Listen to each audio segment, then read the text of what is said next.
আমি ওই ভাইদেরকে বলি যারা এই সমস্ত অপকর্ম করে, চাঁদাবাজি করে, দখলদারি করে, আরে ভাই এটার চাইতে তো ভিক্ষা খারাপ না। ভিক্ষা তো যাই, ভিক্ষা তো হারাম না।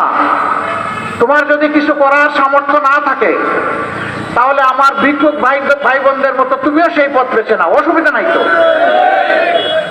আমরা তোমাদেরকে যতটুকু পারি আল্লাহর দেওয়া তৌফিক অনুযায়ী সহযোগিতা করব, কিন্তু আল্লাহর রাস্তে আর মানুষগুলাকে কষ্ট দেওয়া ঠিক হবে না। আর চাঁদাবাজি না, আর দখল বাণিজ্য না, আর ঘুষ না, এগুলো বন্ধ করো ভাই। আর সিন্ডিকেশন না।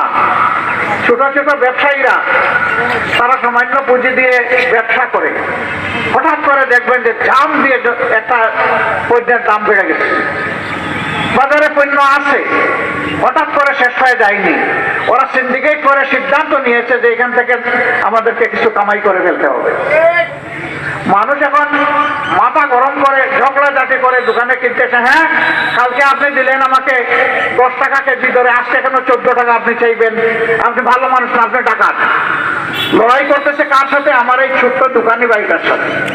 কিন্তু সে তো এটা করে নাই, ডাকাতি তো করেছে ওই মহা ডাকাত যার গুদামে হাজার হাজার বস্তা স্টক আছে। ওই জায়গা থেকে ডাকাতি শুরু হয়েছে। সে তো তার যান বাঁচানোর জন্য সামান্য লাভে আপনার কাছে বিক্রি করছে।